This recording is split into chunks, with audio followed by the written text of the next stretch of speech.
Subscribe करें और देखें एक दिल दहला देने वाली हॉरर स्टोरी। बिना घबराए बेल आइकॉन प्रेस करना ना भूलें।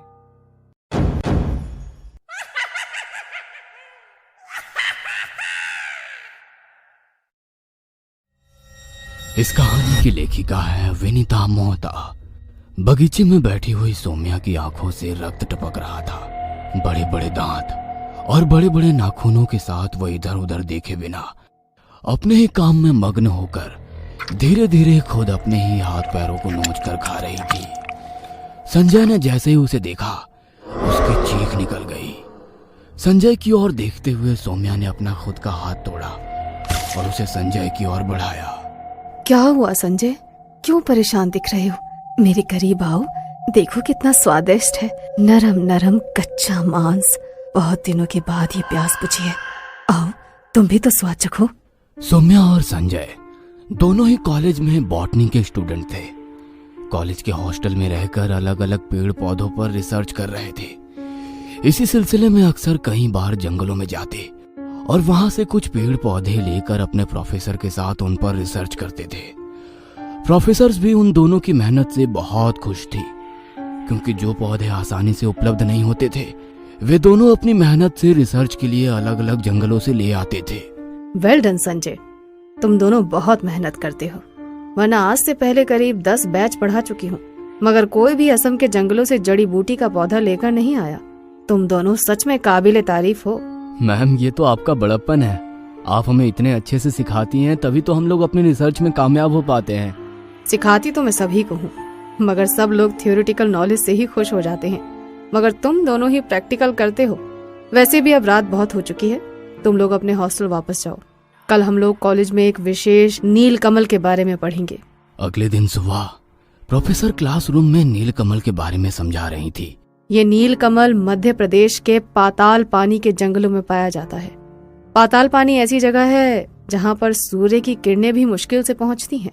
जहाँ के लोग बोने आदिवासी हैं, अपनी प्रकृति के साथ किसी को भी छेड़छाड़ नहीं करने देते। इसीलिए बॉटनी की किताब में सिर्फ इस नील कमल का जिक्र आता है।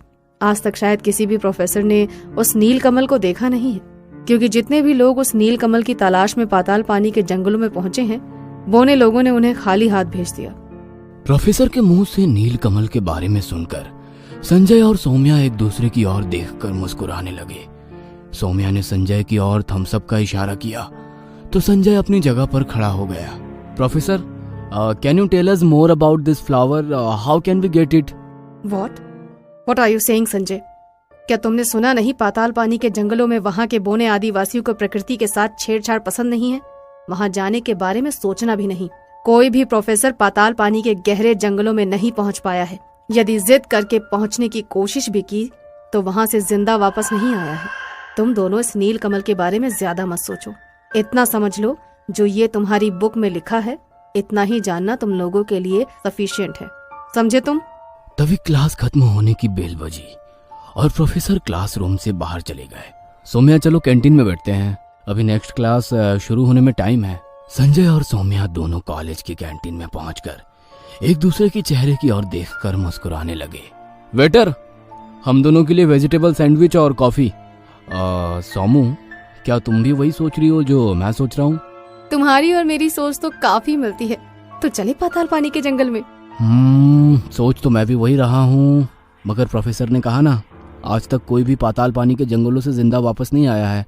देखो, तुम्हारे साथ में कोई रिस्क नहीं लेना चाहता, इसलिए बस। कहते हुए संजय चुप हो गया। संजय को यूं खामोश देखकर सौम्या जोरों से हंसने लगी।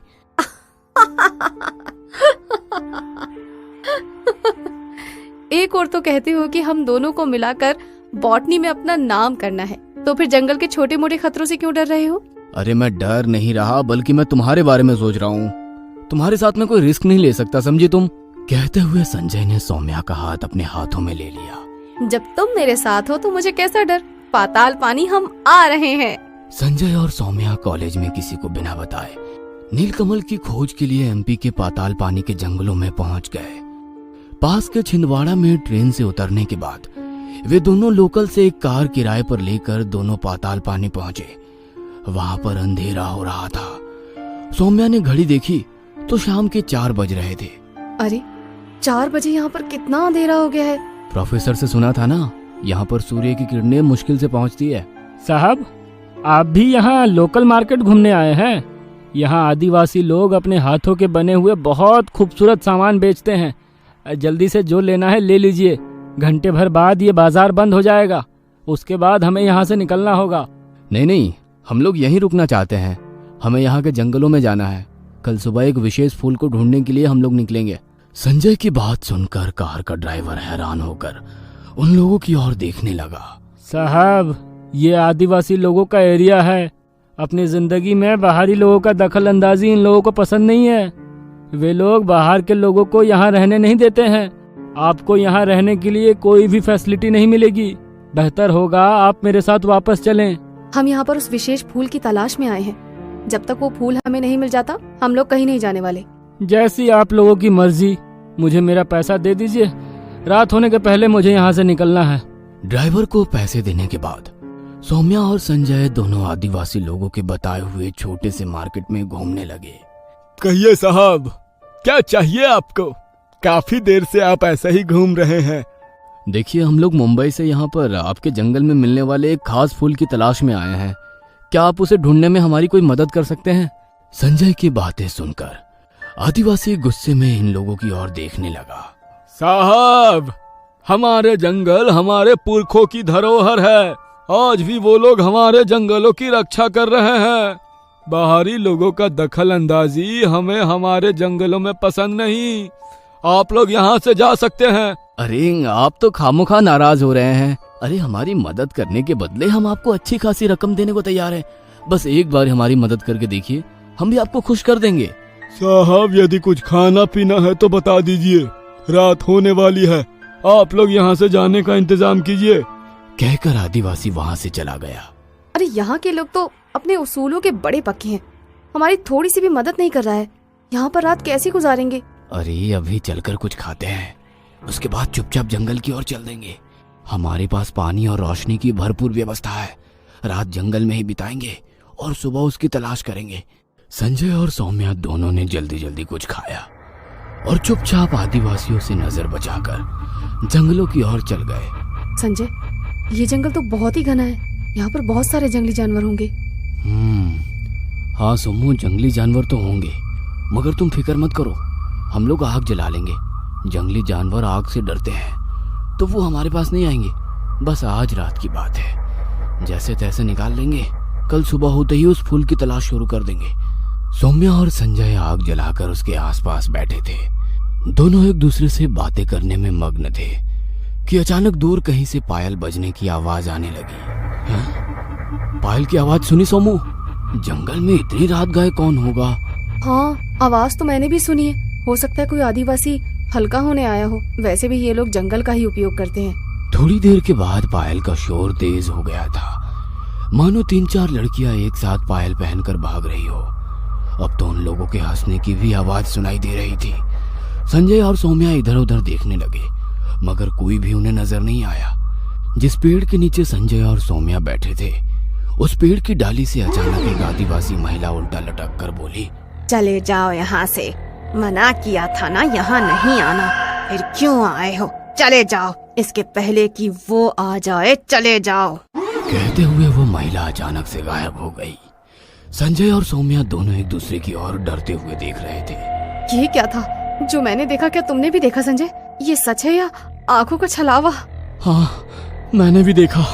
चलो यहाँ से चलते हैं। दोनों रात में ही जंगल से बाहर निकलने की कोशिश करने लगे, मगर अंधेरे में ऐसा लगा रास्ता भटक गए और गहरे जंगल में जा रहे थे।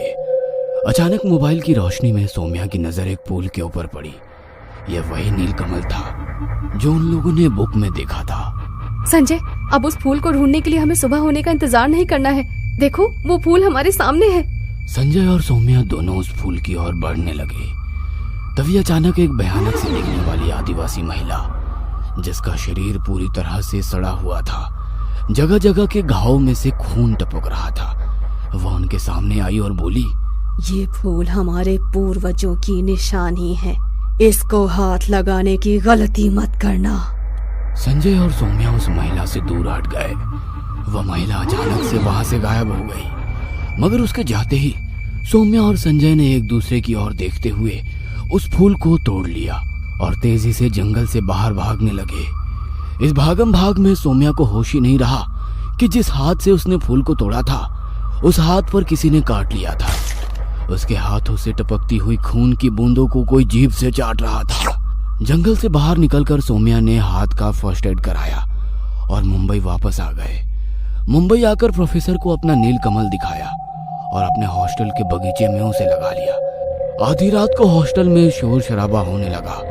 संजय उस शोर को सुनकर अपने कमरे से बाहर निकला और बगीचे में पहुंचा जहां पर शोर हो रहा था। बगीचे में बैठी हुई सौम्या की आंखों में से रक्त टपक रहा था। बड़े बड़े दांत और बड़े बड़े नाखूनों के साथ वो इधर उधर देखे बिना अपने ही काम में मग्न होकर धीरे धीरे खुद अपने ही हाथ पैरों को नोच कर खा रही थी। संजय ने जैसे ही उसे देखा उसकी चीख निकल गई। संजय की ओर देखते हुए सौम्या ने अपना खुद का हाथ तोड़ा और उसे संजय की ओर बढ़ाया।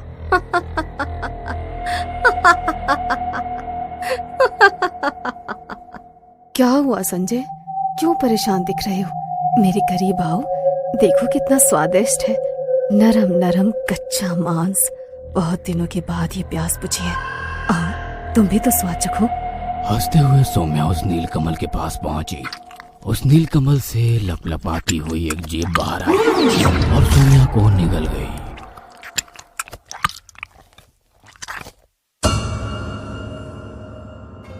ये कहानी आपको अच्छी लगी हो तो हमें सब्सक्राइब करें, हमारा इंस्टाग्राम और फेसबुक पेज जरूर फॉलो करें। और हाँ दोस्तों, सब्सक्राइब करना भूलना मत।